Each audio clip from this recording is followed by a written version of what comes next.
Hello guys. Good morning, good afternoon, good evening, जब कभी भी सुनो। Welcome to digital Eklavya engineering. Last time we have started VCR, vapour compression refrigeration system. It's a third module and theory मैंने cover किया था और आज मैं कवर करने जा रहा हूँ न्यूमेरिकल्स. बेसिकली हमने लास्ट टाइम मैंने जैसे कि डिस्कस किया था कि there are two types of numericals. First type के न्यूमेरिकल्स जहाँ पे आपको कुछ फॉर्मूलाज यूज करना है और उसको सॉल्व करना है, आपको सीओपी फाइंड आउट करना है. और सेकंड टाइप जो है जहाँ पे आपको आपके पास साइकोमेट्रिक टेबल नहीं होगा, आपको वहाँ पे साइकोमेट्रिक चार्ट यूज करना है और वहाँ से अप्रोक्सीमेट रीडिंग्स लेके आपको वो सॉल्व करना है. ओके. सो रिमेम्बर, एक चीज याद रखना कि जब भी न्यूमेरिकल्स इसके ऊपर आएंगे तो सबसे पहले आपको उसका मॉड्यूल आइडेंटिफाई करते आना चाहिए कि मॉड्यूल आइडेंटिफाई कैसे होगा. तो वेपर कंप्रेशन रेफ्रिजरेशन का अगर चार्ट दिया होगा या तो फिर बाय यूजिंग अ चार्ट, ये दो वर्ड्स वहां पे अगर मेंशन होते हैं तो समझ जाना कि it's a numerical of VCR system, vapour compression refrigeration system. तो सबसे पहले आपको चेक करना है कि आपको क्या बोला है. आपको टेबल गिवन है, आपको साइकोमेट्रिक टेबल यूज करने के लिए बोला है या तो फिर आपको साइकोमेट्रिक चार्ट यूज करने के लिए बोला है. वो सबसे पहले चेक करना है. अदरवाइज चार्ट बोला है आपने टेबल से सॉल्व किया और टेबल बोला चार्ट से सॉल्व किया, 0 मार्क्स तो नहीं मिलेंगे बट आपके मार्क्स डिडक्ट होने के चांसेस बढ़ जाते हैं. ओके. सो प्रॉपरली देखो और चार्ट अगर यूज करते हो तो प्लीज प्लीज ब्लू पेन से वहां पे मार्किंग करना कि अदरवाइज वो ब्लैक एंड व्हाइट टीचर को पता ही नहीं चलेगा कि चार्ट में क्या था और आपने क्या अलग ड्रॉ किया है. सो ब्लू पेन से वहां पे ड्रॉ करके लेना और वहां पे पॉइंट शो करना है तो पता चलेगा. और वो जो चार्ट रहेगा वो आपके एग्जैक्टली क्वेश्चन के साथ ही अटैच करना है, आंसर शीट के पीछे नहीं. Okay. So let's start.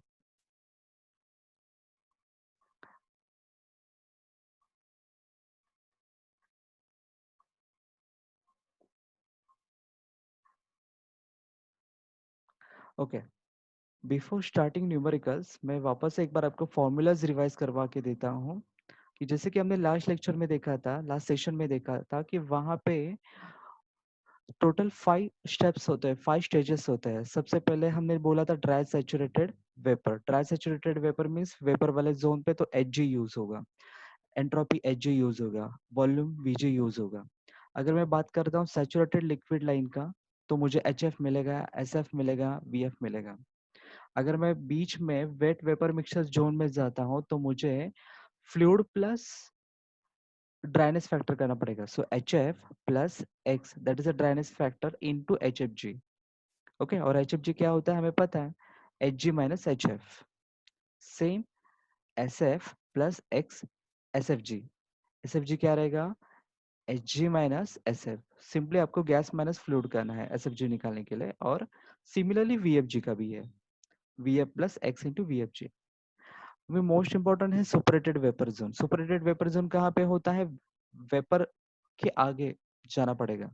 So H G plus something करना पड़ेगा. So H G plus CPV और जो सुपर हीटेड टेम्परेचर रहेगा minus T saturated. T saturated कौन सा, वेपर वाला, गैस वाला. So T super heated minus T saturated. अब इस नेक्स्ट एंट्रोपी के फॉर्मूले जाते हैं तो याद रखना कि वहां पे लॉग एल एन यूज करना है. सो यहाँ पे माइनस था, लॉग यूज करता हो तो वो डिवाइड हो जाएगा. So H G plus CPV l n of t superheated by t saturated.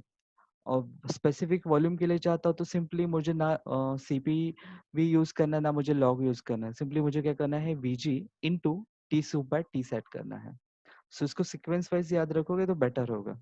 Next है सबकुल्ड लिक्विड. सबकुल्ड लिक्विड कहाँ पे होता है, फ्लूइड के पीछे, इसलिए एच एफ माइनस किया और सीपी वी यूज नहीं किया. हमने लिक्विड की बात करें तो सीपी एल यूज किया, t sat minus t subcooled. Okay. I hope ये फॉर्मूलाज आपने प्रैक्टिस किए होंगे. अभी आते हैं न्यूमेरिकल की तरफ. मैं आपको एक मास्टर न्यूमेरिकल सॉल्व करके देता हूँ. अगर वो मास्टर न्यूमेरिकल आपको समझ में आ गया तो कोई भी केस हो आप आराम से उसको सॉल्व कर सकते हो.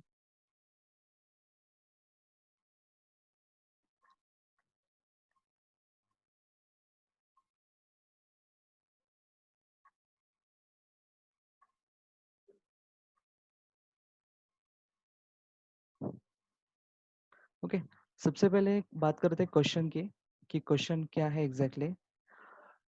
तो एक न्यूमेरिकल है, an ammonia refrigeration system evaporator condenser operates at -16 and 32 degree Celsius, what is the ideal COP?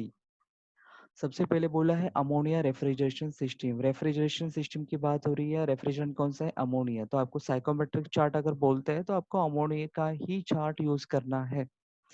Next, evaporator का टेम्परेचर मतलब मिनिमम टेम्परेचर कितना बोला है उन्होंने? -16। और कंडेंसर कहाँ पे यूज होता है? कंप्रेसर के बाद में। सो वो बोला है 32, मतलब मैक्सिमम टेम्परेचर 32 और मिनिमम टेम्परेचर दिया है -16। Okay, and what is the ideal COP? I think आपको याद होगा, तो मैंने डिस्कस किया था कि आइडियल COP का फॉर्मूला होता है T minimum upon T maximum minus T minimum. T minimum upon T maximum minus T minimum. तो आपको वो, बट रिमेंबर कि इसको आपको केल्विन में कन्वर्ट करना पड़ेगा, क्योंकि COP निकालना है तो केल्विन में वहां पे कन्वर्ट करना पड़ेगा। नेक्स्ट बोला है for the following cases calculate the refrigeration effect, मतलब कितना हीट एब्जॉर्ब होगा। QA, वर्क डन आपको फाइंड आउट करना है। नेक्स्ट, COP आपको फाइंड आउट करना है। तीन चीजें फाइंड आउट करनी है, refrigeration effect, work done and means W net and next COP, और एक आइडियल COP अलग से है। और केसेस क्या बोला है? Dry saturated vapour enters the condenser and no subcooling. Dry saturated vapours enters the compressor, no subcooling. Dry saturated vapours enters the compressor and liquid refrigerant leaving condenser, this is subcooled by 10 degree Celsius. फिर उन्होंने CP भी दिया in the form of kilo joule पर KG kelvin, CPL दिया हुआ है kilo joule पर KG kelvin. और बोला है assume isentropic compression. Compression isentropic ही होता है, एज्यूम करने की जरूरत नहीं थी। और ये क्वेश्चन आया था एक ही बार मतलब 16 मार्क्स के लिए। इतना लेंदी क्वेश्चन था उस वक्त, क्योंकि उस वक्त पेपर का वेटेज 100 मार्क्स का था। बट अभी वो पॉसिबिलिटी नहीं है, 3 केसेस कभी नहीं आएगा, बट 2 केसेस पक्का आएगा। और यहाँ पे आपको दिया हुआ है एक चार्ट, टेम्परेचर डिग्री सेल्सियस -1632 दिया है, और फिर आपको एंथैल्पी दिया है, एंट्रोपी दिया है। एंथैल्पी का भी 2 स्टेजेस में दिया हुआ है, liquid and vapour. So liquid मतलब F, vapour means gas, G याद रखना। Again, enthalpy liquid means HF, enthalpy vapour means HG, entropy liquid means SF, entropy vapour means HG। सो आपको ये वैल्यूज दिया हुआ है और आपको निकालना है। सो देखते हैं।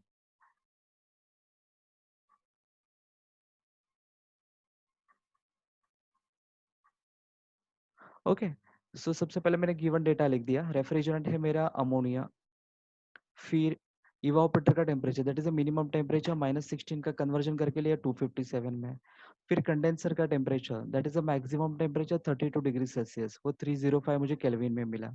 फिर मुझे CP ऑफ वेपर दिया था और CP ऑफ लिक्विड दिया था, और बोला था फाइंड आउट करो एक रेफ्रिजरेशन इफेक्ट, एक वर्क डन और एक COP, और तीसरा वहां पे एक फोर्थ वन एक चाहिए था आइडियल COP। और वो जो टेबल दिया था वो मैंने लिख के ले लिया, HF HG SF HG।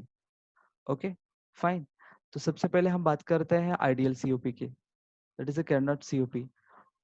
क्या था आइडियल COP? क्या होता है? Minimum temperature upon difference, maximum minus minimum. तो मिनिमम क्या था? -16। बट रिमेंबर, जब भी टेम्परेचर आप इंडिविजुअल इंडिपेंडेंट यूज कर रहे हो, डेल्टा टी नहीं, वहां पे सिंगल टेम्परेचर है, तो हमेशा उसको केल्विन में ही पुट करना है। ये बात याद रखना।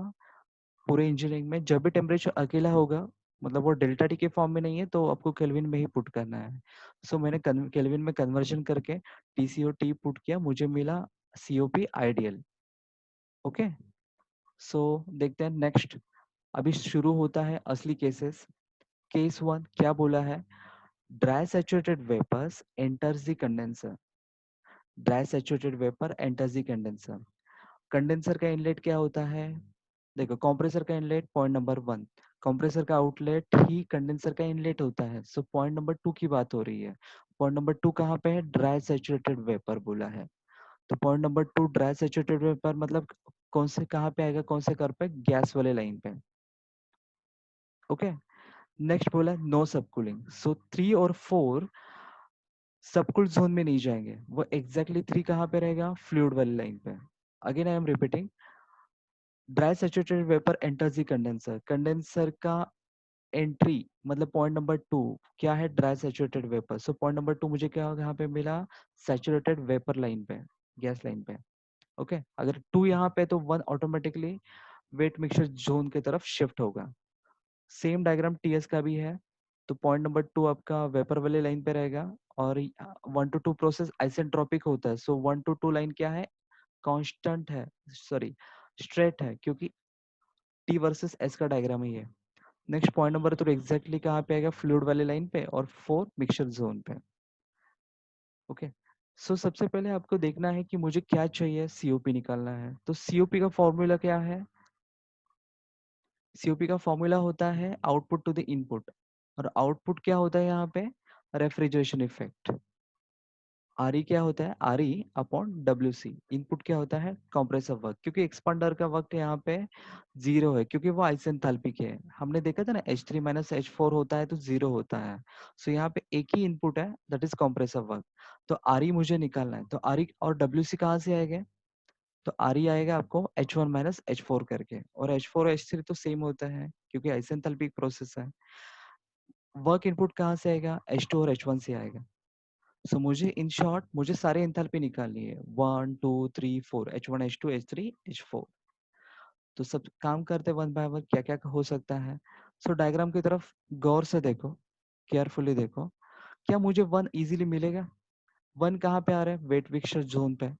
अगर ये वेट मिक्सचर जोन पे आ रहा है तो मेरा फॉर्मूला वेट वेपर क्या है, H F x H F G. क्या मुझे एक्स पता है, मुझे एच एफ तो पता चल जाएगा टेबल से। एच एफ जी मतलब क्या है, h g minus h f, वो भी पता है, but I don't know x. So फिलहाल मैं 1 को निकाल नहीं सकता। सो मुझे जाना पड़ेगा पॉइंट नंबर 2 पे। पॉइंट नंबर 2 कहाँ पे है, गैस वाली लाइन पे, सैचुरेटेड ड्राई सैचुरेटेड वाले वेपर लाइन पे। सो पॉइंट नंबर 2 के लिए आपको जाना पड़ेगा फॉर्मूला की तरफ, और फॉर्मूला मैंने आपको शेयर किया है। Dry saturated vapour H is equal to H G, S is equal to H G, V is equal to V G. तो मुझे यहाँ से क्या मिलेगा, पॉइंट नंबर 2 आराम से मिलेगा। सो पॉइंट नंबर 2 को मैं बोल सकता हूँ, यहाँ पे मिनिमम टेम्परेचर होता है, यहाँ पे मैक्सिमम टेम्परेचर होता है। सो इवापोरेटर का टेम्परेचर जो था वो -16 था, और यहाँ का जो कंडेंसर का टेम्परेचर था वो था 32। सो मुझे H2 फाइंड आउट करना है। H2 कहाँ पे है, Hg पे एट 32। सो मैं क्वेश्चन की तरफ जाता हूँ, मेरा चार्ट 32 का वेपर की बात कर रहा था, H enthalpy vapour means H G at temperature 32 कितना है, 1487.18 किलो जूल पर के जी केल्विन। सो H2 आपका क्या आएगा, 1487.18। सो यहाँ पे देखो किया है, since point number 2 is on vapor line, so H2 is equal to Hg2, but वहाँ पे लिखना चाहिए था at which temperature, at 32 degrees Celsius, so you will get 1487.18। Same आपको ये भी मिल जाएगा, एंट्रोपी भी मिल जाएगा, H2 is equal to Hg2 कितना था, 32 डिग्री सेल्सियस पे एंट्रोपी ऑफ वेपर कितना है, 5.2408 S G at 32, 5.2408। Okay so one more thing, अब एक पॉइंट जो मुझे मिल सकता है आराम से, वो है पॉइंट नंबर 3। 3 कहाँ पे है, एग्जैक्टली लिक्विड लाइन पे है, but at which temperature, maximum temperature. Maximum temperature कितना है, 32। सो क्या कहना है इसे, H F, H F at 32। So H F at 32 means this one, enthalpy of liquid, और 32 कितना है, 351.47। सो आपको क्या मिलेगा, point number 3, HF H3 is equal to HF3 at 32, 351.47। और जो H3 है और वही H4 है। सो मेरा क्या क्या सॉल्व करके हो गया, मेरा H3 निकाल के हो गया, मेरा H4 निकाल के हो गया, मेरा H2 निकाल के हो गया, बट अभी क्या बाकी है, H1। और H1 कहाँ पे है, H1 कहाँ पे है, तो वेट मिक्सचर जोन में है। सो H1 मतलब, तो उसका फॉर्मूला क्या आएगा, फॉर्मूला देखो यहाँ पे टेबल में, HF plus x H F G, और एच एफ जी क्या होता है, h g minus h F. तो मुझे अभी मेन काम है एक्स को निकालना है, क्योंकि जब मुझे x पता चलेगा तब जाके वो सॉल्व होगा। तो x कहाँ से मिलेगा? तो उसके लिए वो हमेशा का ट्रिक है, हमेशा आपको ये काम में आएगा, S1 is equal to H2। क्यों S1 is equal to H2? Process 1 to 2 क्या है? आइसेंट्रोपिक है, कॉम्प्रेशन है। और S1 कहाँ पे है? वेट मिक्सचर जोन पे है। सो वेट मिक्सचर जोन का मैंने फॉर्मूला यूज किया, SF1 plus x Hg1 minus SF1, SF x Hg minus SF, ये फॉर्मूला आपको यूज करना है। बट वन कहाँ पे है? पॉइंट नंबर वन, तो नीचे वाले लाइन पे, मतलब मिनिमम टेम्परेचर, और मिनिमम टेम्परेचर कितना था? -16। ओके, सो रिमेंबर कि यहाँ पे लिखना पड़ेगा -16 पे मुझे ये प्रॉपर्टीज यूज करनी है। और दूसरा H2 तो हम ऑलरेडी निकाल चुके थे, यहाँ पे H2 is equal to Hg2, ये तो हमें ऑलरेडी पता है। सो अभी मुझे काम करना है, SF देखना है। सो SF at minimum temperature. Okay, so entropy का कॉलम देखो, मिनिमम टेम्परेचर था -16, सो -16 और एंट्रोपी लिक्विड वाला। सो SF कितना है? 0.7251।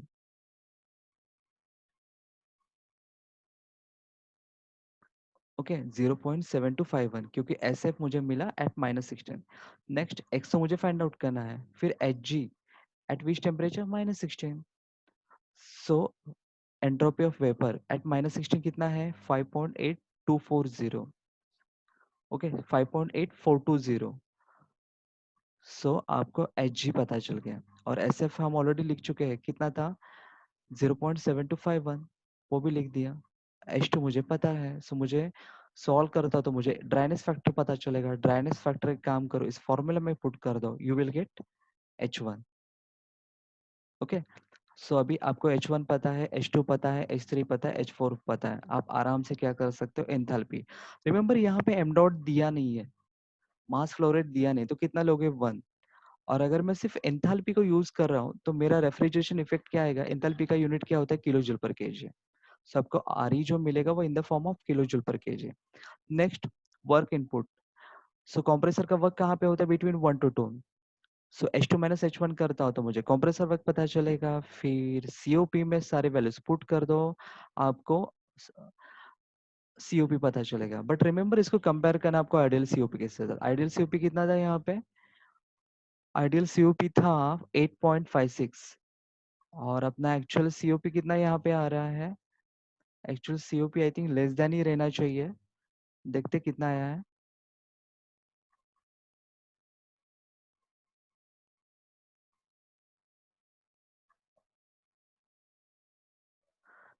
ओके, 4.7, तो मेरा आंसर करेक्ट है। Next, case number 2। Case number 2 क्या था? Dry saturated vapours enters the compressor. Enters the compressor बोला है, मतलब पॉइंट नंबर 1। और पॉइंट नंबर 1 क्या है? ड्राई सैचुरेटेड है, मतलब अपना ideal condition. Dry saturated entry of compressor है। सो पॉइंट नंबर 1 कहाँ पे आएगा? सैचुरेटेड वाले ड्राई सैचुरेटेड वेपर लाइन पे आएगा। सो पॉइंट नंबर 1 आपको यहाँ पे मिलेगा। नेक्स्ट क्या बोला? नो सब कूलिंग, अच्छी बात है। सो 3 और 4 बैक साइड में नहीं जाएंगे, सबकूल जोन में नहीं जाएंगे, एग्जैक्टली वो स्ट्रेट आएगा। और पॉइंट नंबर 3 कहाँ पे लगेगा? फ्लूइड वाली लाइन पे। सिमिलरली आप ये TS डायग्राम में ड्रॉ कर सकते हो, नहीं किया तो भी चलेगा। ओके, सेम आपको काम करना है। सबसे पहले देखो कि यहाँ पे मुझे क्या क्या मिल सकता है। तो यहाँ पे आपको H1 कहाँ पे मिल सकता है? Hg पे, क्योंकि गैस वाले लाइन पे है। और ये नीचे वाला टेम्परेचर मिनिमम रहता है, दैट इज -16 और ऊपर वाला टेम्परेचर 32 रहेगा इस लाइन के लिए। सो H1 इज नथिंग बट क्या रहेगा? Hg1। और यहाँ पे H3 क्या रहेगा? फ्लूइड वाली लाइन पे HF3। तो आराम से आपको यहाँ पे देखने के बाद टेबल को यूज करके आपको H1 पता चलेगा और H3 H4 पता चलेगा। मेन काम होगा H2 को निकालना। Okay, so since point number 3 is on liquid line, so H3 is equal to HF3, but at which temperature? Maximum temperature. So maximum temperature कितना है यहाँ पे? 32, that is a 351.47 kilo joule पर KG. सो H3 मिल गया, सो मुझे H4 भी मिल जाएगा, क्योंकि आइसेंथैल्पिक प्रोसेस है। नेक्स्ट, H1 कहाँ पे था? H1 था ड्राई सैचुरेटेड वेपर लाइन पे, but at which temperature? Minimum temperature -16 था।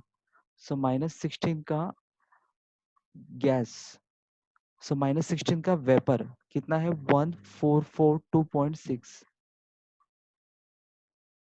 सो H1 मिल गया Hg1 at minimum temperature 1442.6 kilo joule पर केजी। सेम आपको यहाँ पे एंट्रोपी भी मिल जाएगा।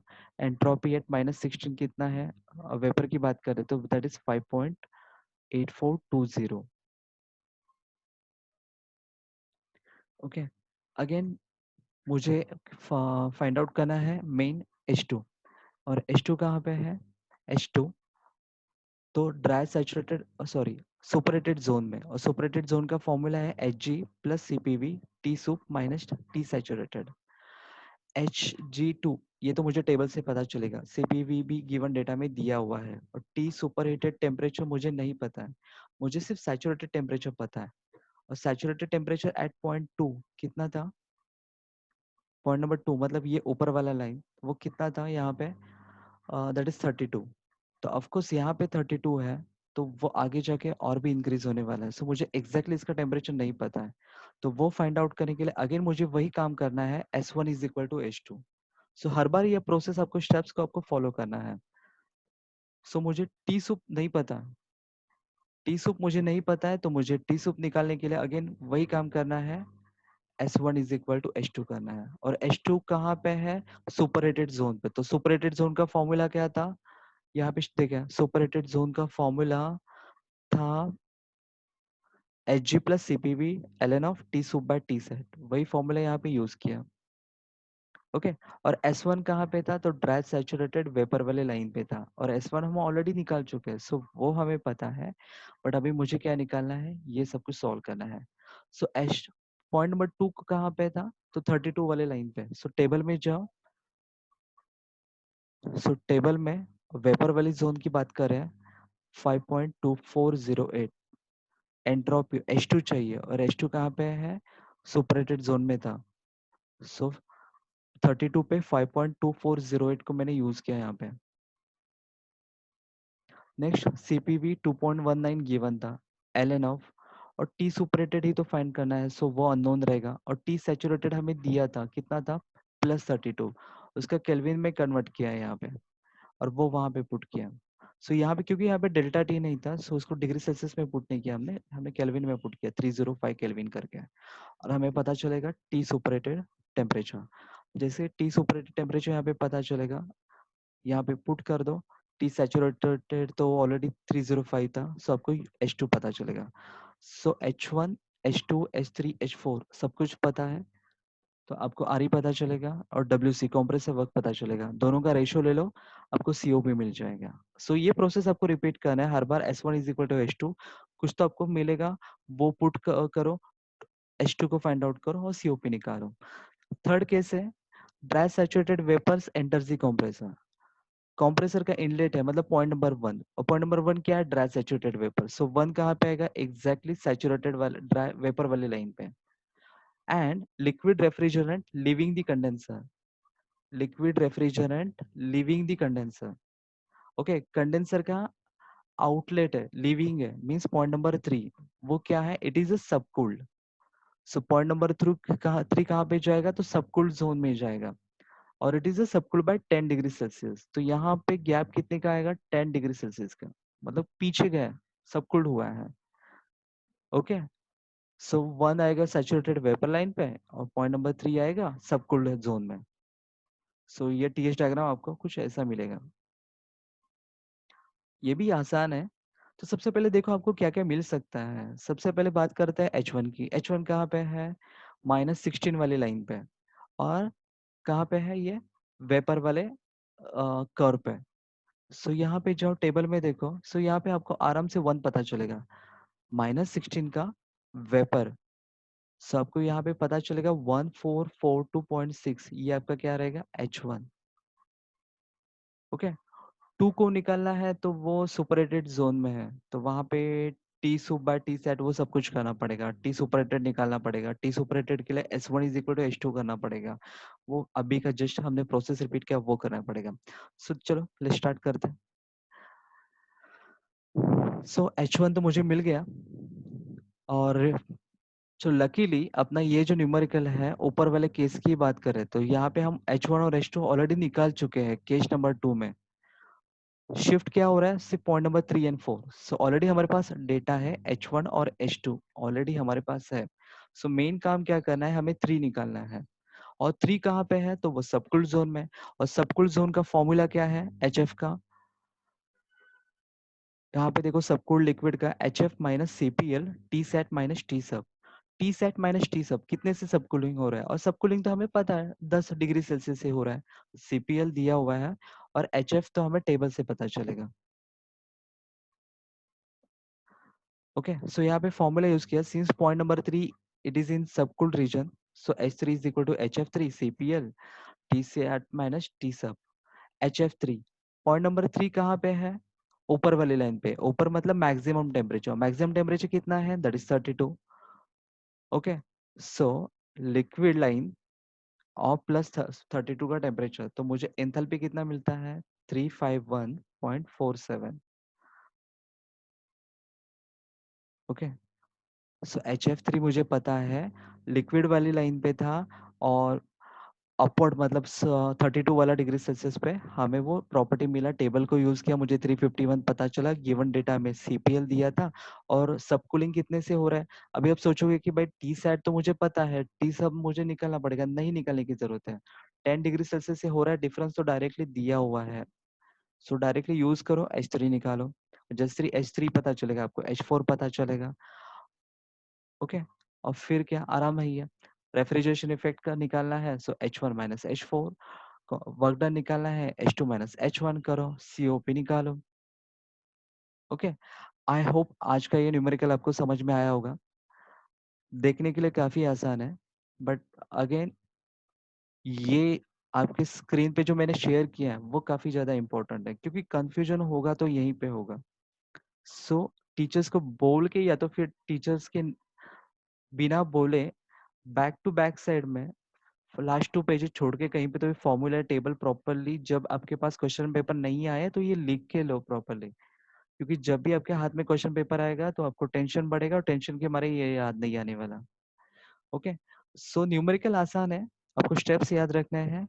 और एक बार ये मास्टर न्यूमेरिकल सॉल्व करके जाओ, प्रैक्टिस करो। कैलकुलेशन नहीं किया तो भी चलेगा, बट एक बार स्टेप्स का प्रैक्टिस करो, ये काफी आसान है। आई थिंक आज का ये लेक्चर सेशन आपको समझ